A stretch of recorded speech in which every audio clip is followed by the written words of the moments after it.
নলবাৰীত পঞ্চায়তৰ পুনৰ সীমা নিৰ্ধাৰণ সন্দৰ্ভত আজি এক সংবাদমেল সম্বোধন কৰে জিলা আয়ুক্ত বৰ্ণালী ডেকাই। যোৱা ৩ আগষ্টত জাৰি কৰা অধিসূচনা অনুসৰি নলবাৰী জিলাৰ ৩৮ নং বৰক্ষেত্ৰী, ৩৯ নং নলবাৰী আৰু ৪০ নং টিহু বিধানসভা সমষ্টিৰ অন্তৰ্গত গাঁও পঞ্চায়ত, আঞ্চলিক পঞ্চায়ত আৰু জিলা পৰিষদৰ সমষ্টিসমূহৰ পুনৰ সীমা নিৰ্ধাৰণ সন্দৰ্ভত আজি সংবাদমেলযোগে এক খচৰা প্ৰকাশ কৰিছে। জিলা আয়ুক্ত কাৰ্যালয়ৰ সভাগৃহত এই সন্দৰ্ভত এক সংবাদমেল সম্বোধন কৰি খচৰা প্ৰকাশৰ বিষয়টো অৱগত কৰে নলবাৰী জিলা আয়ুক্তই। জিলা আয়ুক্ত বৰ্ণালী ডেকাই খচৰাখন সকলোকে মনোযোগেৰে পৰ্যালোচনা কৰি কোনো অভিযোগ থাকিলে নলবাৰী জিলা পৰিষদৰ কাৰ্যালয়ত দাখিল কৰিবলৈ আহ্বান জনায়। খচৰা সন্দৰ্ভত অহা 18 ছেপ্টেম্বৰৰ পৰা 20 ছেপ্টেম্বৰৰ ভিতৰত ব্যক্তিৰ প্ৰতিনিধি বা নাগৰিক সমাজ সংগঠনৰ পৰা অভিযোগ দাখিল কৰিবলৈ জিলা আয়ুক্তই সংবাদমেলৰ জৰিয়তে আহ্বান জনাইছে। 20 ছেপ্টেম্বৰ এইটো হৈছে যে দল সংগঠন বা সিভিল সোসাইটিৰ বডিজ বা কোনোবা ব্যক্তিয়ে যদি কোনো ধৰণৰ ৰিপ্ৰেজেন্টেশন দিবলৈ বিচাৰে সেই সময়সীমাটো হৈছে 18 পৰা 20 ছেপ্টেম্বৰ। কোনো ব্যক্তি বা সংগঠনৰ বাবে পৃথক তাৰিখ ৰাখি সমষ্টি অনুসৰি অহা 23 ছেপ্টেম্বৰৰ পৰা 25 ছেপ্টেম্বৰৰ ভিতৰত জিলা আয়ুক্তৰ নিৰ্দেশনা অনুসৰি নিৰ্ধাৰিত স্থানত শুনানি গ্ৰহণ কৰা হ'ব বুলিও সংবাদমেলত জানিবলৈ দিছে জিলা আয়ুক্ত বৰ্ণালী ডেকাই। ইফালে অহা 27 ছেপ্টেম্বৰত চূড়ান্ত অধিসূচনাখন জাৰি কৰা হ'ব বুলিও জিলা আয়ুক্ত ডেকাই জানিবলৈ দিছে। 19 ছেপ্টেম্বৰৰ ভিতৰত আমাৰ ৰেকগনাইজ পলিটিকেল পাৰ্টিখিনিৰ লগত মিটিং এখন কৰা হ'ব। 22 ছেপ্টেম্বৰৰ ভিতৰত sorting and scrutinizing of the representations, suggestions, objections and scheduled hearing dates and issue notifications. 23rd পৰা 25th ছেপ্টেম্বৰ হিয়াৰিংছ কণ্ডাক্ট কৰা হ'ব। এইটো জিলা ভিত্তিক LAC ৱাইজ কৰা হ'ব, যিখিনি আমাৰ ব্যক্তিগত বা যিখিনি আমাৰ দল সংগঠন আহিছিলে আৰু সেপাৰেট ডেটস আমি এইখিনি ইতিমধ্যে ধাৰ্য কৰি জনাই দিম আপোনালোকক। 26 ছেপ্টেম্বৰ ৱৰ্ক অন মডিফিকেশ্যনছ কিবা যদি থাকে আমি 26 ছেপ্টেম্বৰৰ ভিতৰত সেইটো সম্পন্ন কৰিব লাগিব আৰু 27 ছেপ্টেম্বৰ তাৰিখে আমাৰ ফাইনেল নটিফিকেশ্যনটো হৈ যাব।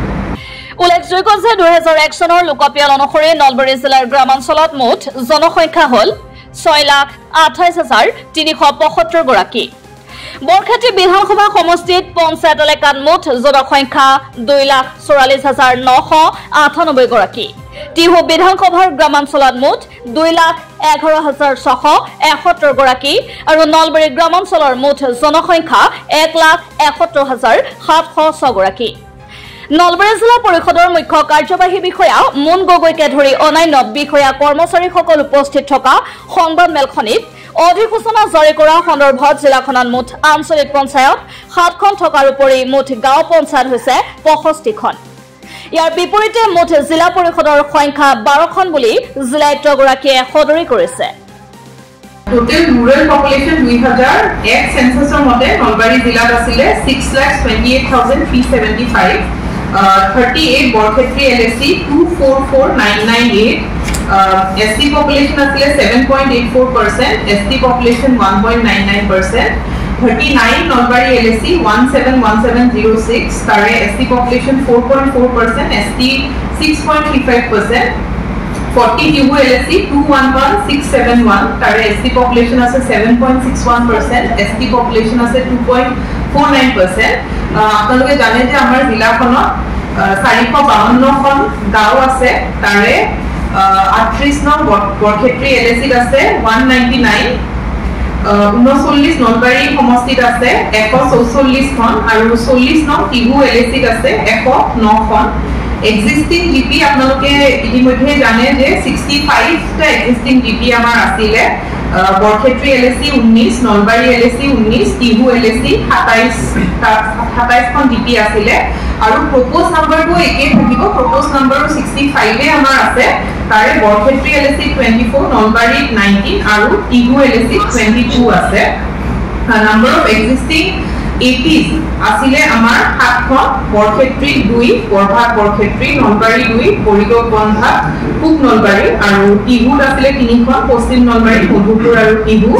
এতিয়া আমাৰ প্ৰপ'জ এপিএ সংখ্যাটো একে থাকিব জিলা ভিত্তিত 7খন থাকিব আঞ্চলিক পঞ্চায়ত তাৰে বৰক্ষেত্ৰী এলএচি 2খন বৰভাগ বৰক্ষেত্ৰী নলবাৰী এলএচি 2খন নলবাৰী বগৰাপাৰ আৰু টিহু এলএচি 3খন পশ্চিম নলবাৰী মধুপুৰ আৰু টিহু existing জিলা পৰিষদ আমাৰ number of existing ZPC in the district 13 Barkhetri 04 Nalbari 04 আৰু টিহু 05 আছিলে ফিগাৰ কেটা এতিয়া আমাৰ এখন কমি গল 12 হল আৰু তাৰে বৰক্ষেত্ৰী 4 নলবাৰী 4 আৰু টিহু 4 তিনিওটা সমষ্টিত 4 4 4 থাকিব